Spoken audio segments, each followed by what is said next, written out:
2027 ఫిబ్రవరిలో జనా కులగణన, 2027 ఫిబ్రవరి, 2025 జూన్లో ఉన్నాం మనం ఇప్పుడు. అంటే దాదాపుగా ఇంకొక 1.5 ఇయర్, అంతే 1.5 ఇయర్, 1 ఇయర్ 8 మంత్స్ అట్లా సమయం పడుతుందట. 2027 ఫిబ్రవరిలో జనగణనతో పాటు కులగణన కూడా కేంద్రం చేపడుతుందట. అదే నెలలో 2 పూర్తి చేస్తారట. తొలి దశలో 2026లోనే హౌస్ లిస్టింగ్.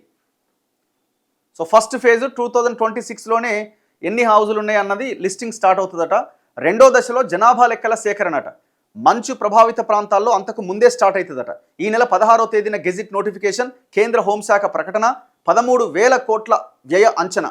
జనగణన పూర్తయిన వెంటనే నియోజకవర్గాల పునర్విభజన, డీలిమిటేషన్. ఇప్పుడు మళ్ళీ ఇక్కడే అసలైన తిరకాసున్నది.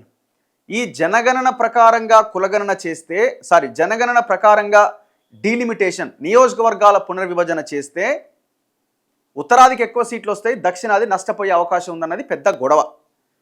మరి దాన్ని ఏ బేసిస్లో అందరినీ సాటిస్ఫై చేసేలా చేస్తారా, బుల్డోజ్ చేసి దక్షిణాది భారతదేశానికి తీవ్ర అన్యాయం చేస్తారా కేంద్రం అన్నది చూడాలి. ఎందుకంటే అక్కడ జనాభా నియంత్రణ లేదు, ఉత్తరాదిలో విపరీతంగా పెరిగింది. జనాభా నియంత్రణ పాటించిన దక్షిణ భారతదేశంలో జనాభా తగ్గింది. మరి జనాభా ప్రాతిపదికన చేస్తే సీట్ల సంఖ్య అక్కడ పెరిగితే ఉత్తరాది డిసైడ్ చేసినోడే రేపు ప్రధానమంత్రి అవుతాడు. ఉత్తరాది డిసైడ్ చేసిన వాళ్ళేదే రేపు పెత్తనం అంతా వాళ్ళదే ఉంటుంది. సో అప్పుడు మన నిధులు అక్కడికి వెళ్ళే అవకాశం ఉంది. ఇప్పటికే అదే జరుగుతున్నది. దక్షిణాది వర్సెస్ ఉత్తరాది అన్న ఒక గీత చాలా స్పష్టంగా కనబడుతున్నది. సో ఇది ఒక అంశం ఉన్నది. సరే, ఏదేమైనా కేంద్రం మాత్రం ఈ నిర్ణయం మంచిదే. జనగణనతో పాటు కులగణన కూడా చేపట్టాలన్నది.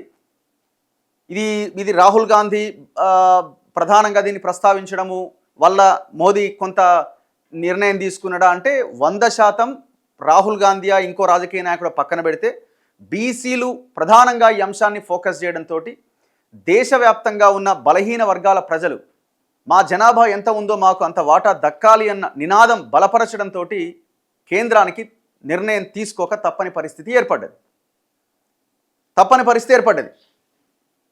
ఎటువా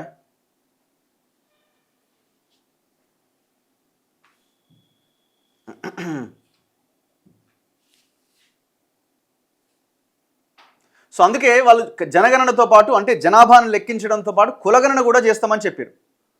ఇప్పుడు ఆల్రెడీ రాష్ట్ర ప్రభుత్వం, రేవంత్ రెడ్డి ప్రభుత్వం ఇక్కడ ఒక 2 బిల్లులు ఆమోదించింది. ఒకటి, విద్యా ఉద్యోగాల్లో 42% రిజర్వేషన్, స్థానిక సంస్థల్లో 42% రిజర్వేషన్. ఆ బిల్లులు గవర్నర్కి పంపిరు, గవర్నర్ రాష్ట్రపతికి పంపిరు. అది పెండింగ్లో ఉన్నది, ఇంకా వాటిని ఆమోదించలే. వాటిని ఆమోదించినా సరిపోదు. సుప్రీంకోర్టులో 50% రిజర్వేషన్ అంశానికి సంబంధించి రిజర్వేషన్లో 50% పెంచకూడదన్న ఒక క్యాప్ ఉన్నది. ఆ క్యాప్ తొలగిస్తే తప్ప అది అమలు చేస్తే దాని ఫలితాలు బీసీలకు కానీ మిగతా వర్గాలకు దక్కే అవకాశం ఉంటుంది. సో మరి ఇప్పుడు ఏం చేయబోతున్నారు? ఈ జనగణనతో పాటు కులగణన చేసిన తర్వాత అయినా న్యాయం జరుగుతుందా? న్యాయం చేసేలాగా కేంద్రం ఏమైనా కొత్త చట్టాన్ని తీసుకొచ్చే ప్రయత్నం చేస్తుందా చూడాలి. దేశ 16వ జనగణనను 2027 ఫిబ్రవరిలో చేపట్టాలని కేంద్రం నిర్ణయించింది. దీంతో పాటే కులగణన కూడా చేపట్టి అదే నెల చివరి నాటికి పూర్తి చేయబోతున్నది. ఇందుకోసం 2027 మార్చి 1వ తేదీని రిఫరెన్స్ తేదీగా నిర్ణయించింది. అంటే ముందు రోజైన ఫిబ్రవరి 28వ తేదీ రాత్రి 12 గంటలకల్లా జనగణన పూర్తవుతుందట. సో 2027 ఫిబ్రవరి 28 నైట్ 12 కల్లా టోటల్ జనగణన కంప్లీట్ చేస్తారట. అంతకు ముందే 2026 ఏప్రిల్లోనే తొలి విడత హౌస్ లిస్టింగ్ ప్రారంభమవుతుంది. మంచు ప్రభావిత ప్రాంతాలైన లదాఖ్, జమ్మూ కాశ్మీర్, హిమాచల్ ప్రదేశ్, ఉత్తరాఖండ్లో 2026 సెప్టెంబర్ ఆఖరు నాటికే జనగణన పూర్తి కానున్నది. ఈ ప్రాంతాలకు 2026 అక్టోబర్ 1వ తేదీని రెఫరెన్స్ తేదీగా ప్రకటించింది. జనాభా లెక్కల చట్టం 1948లోని సెన్సస్ యాక్ట్ 1948 సెక్షన్ 3 నిబంధన ప్రకారం ఈ వివరాలు ఈ నెల 16వ తేదీన అధికారిక గెజిట్లో ప్రచురించబోతున్నట్టుగా కేంద్ర హోంశాఖ బుధవారం వెల్లడించింది. వాస్తవానికి 2021లోనే జనగణన జరగాల్సి ఉన్నది. కోవిడ్ మహమ్మారి కారణంగా అది వాయిదా పడింది. ఇన్నాళ్లకు మళ్ళీ కొత్త షెడ్యూల్ వచ్చింది. జనగణన ముందు నుంచి ఉన్నదే, కానీ కులగణన అన్నది చాలా కీలకమైనది. ఆ కులగణన చేస్తామని మొన్నటి క్యాబినెట్లో కేంద్రం ఆమోదించింది. 16 ఏళ్ల తర్వాత ఈ జనగణన జరగబోతున్నది. After 16 years. ఇది వరకు కేవలం 2011 జనాభా లెక్కలే మన ముందున్నవి. ఇప్పుడు మనం 2025లో ఉన్నాం. ఆఫ్టర్ 16 ఇయర్స్ తర్వాత ఈ లెక్క జరుగుతున్నది. ఇది వరకు కేవలం జనాభా లెక్కలు, ఎస్సీ ఎస్టీ కులాల వివరాల సేకరణకే ప్రభుత్వం పరిమితమైంది. ఎందుకంటే రాజ్యాంగం ప్రకారం ఎస్సీ ఎస్టీల జనాభాని లెక్కిస్తూ వాళ్ళు ఎంత జనాభా ఉందో వాళ్ళకంత వాటా ఇవ్వాల్సిందే. ఎస్సీల రిజర్వేషన్లు పోను, మిగతా రిజర్వేషన్స్ మిగతా వర్గాలకి, బీసీలకి, మిగతా వాళ్ళకి కేటాయిస్తున్నారు. అది కూడా 50% ఎస్సీలకి జనాభా ప్రకారం పోను, మిగిలింది బీసీలకి. అది కూడా 50% దాటొద్దు. ఇది సుప్రీంకోర్టు చెప్పింది. ఇప్పుడు తొలిసారిగా ఓబీసీ కులాల వివరాలు కూడా ప్రత్యేకంగా సేకరించబోతున్నది. కులగణనకు ఏప్రిల్ 30వ తేదీన జరిగిన రాజకీయ వ్యవహారాల కేబినెట్ కమిటీ ఆమోదం తెలిపింది. జనాభా లెక్కలతో పాటే జాతీయ జనాభా రిజిస్టర్ను అప్డేట్ చేస్తారా లేదా అనే విషయంలో స్పష్టత ఇవ్వలేదు. 2020లో జనగణన సమయంలో మాత్రం ఏపీఆర్ అప్డేట్ వెంటనే జరుగుతుందని పేర్కొంది. కానీ కోవిడ్తో జనగణనే జరగలే. 2027లో జనగణనకు 13,000 కోట్లు ఖర్చు అవుతుందని అంచనా. 2021లో చేపట్టాలి అనుకున్న జనగణనకు 2019 డిసెంబర్ 24వ తేదీన జరిగిన కేంద్ర కేబినెట్ ఆమోదం తెలిపింది.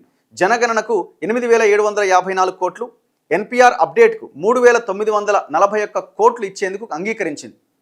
జనగణన రిజిస్ట్రార్ జనరల్కు కేంద్ర ప్రభుత్వం 2025-26 బడ్జెట్లో కేవలం 574 కోట్లే కేటాయించింది.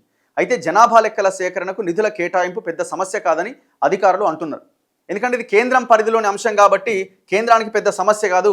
ఒకవేళ రాష్ట్ర ప్రభుత్వం ఇంత పెద్ద బడ్జెట్ అంటే కష్టమవుతుంది, కానీ కేంద్రం కాబట్టి పెద్దగా వాళ్ళకి ఇబ్బంది ఉండదు. అది కూడా జస్ట్ 13,000 crores. అయితే ఇందులో మొత్తం 30 లక్షల మంది సిబ్బంది పాల్గొంటారట ఈ జనగణనలో.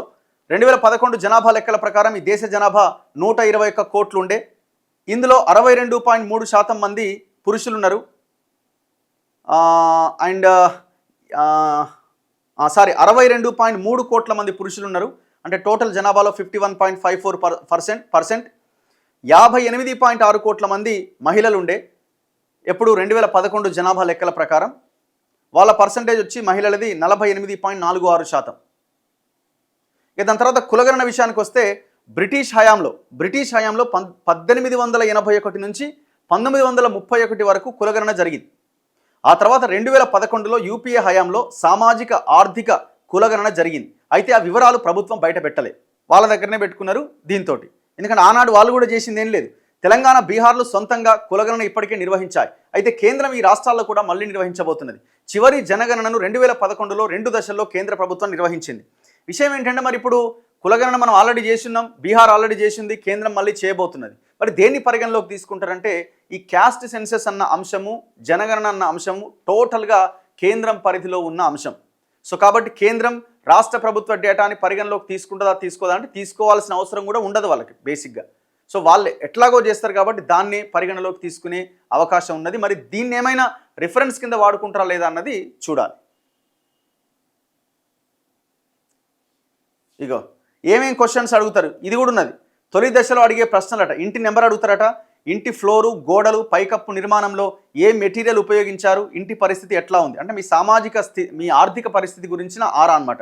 కుటుంబంలో ఎంతమంది ఉంటున్నారు, ఇంటి పెద్ద పేరేంది, వాళ్ళ ఆడ మగ, ఇంటి పెద్ద కులమేంది, ఎస్సీనా ఎస్టీనా ఓబీసీనా, ఇంటి యాజమాన్య వివరాలు ఏంది, ఇంట్లో ఉంటున్న నివాస గదులెన్ని, ఆ ఇంట్లో ఉంటున్న వివాహమైన జంటలెన్ని, తాగునీటికి ప్రధాన వనరేంటి, విద్యుత్తు మరుగుదొడ్డి సౌకర్యాలు ఉన్నాయా, ఎలాంటి మరుగుదొడ్డి వాడుతున్నారు, వృధా నీరు వెళ్ళడానికి కనెక్షన్ ఉందా, ఇంటి పరిధిలోనే స్నానాల గది ఉందా, వంటశాల లభ్యత, వంటకు ఉపయోగిస్తున్న ఇంధనం గ్యాసా, కట్టెల పొయ్యి వాడుతున్నారా, ఎలాంటి తృణధాన్యాలు వినియోగిస్తున్నారు, రేడియో కానీ, టీవీ కానీ, మొబైల్ కానీ, ఫోన్ కానీ, ఇంటర్నెట్ సౌకర్యం ఏమైనా ఉందా, కంప్యూటర్, ల్యాప్టాప్ ఏమైనా వినియోగిస్తున్నారా, car, jeep, van, scooter, motor, cycle, moped ఏమైనా ఉందా, బ్యాంకింగ్ సేవలు ఏమైనా వాడుకుంటున్నారా.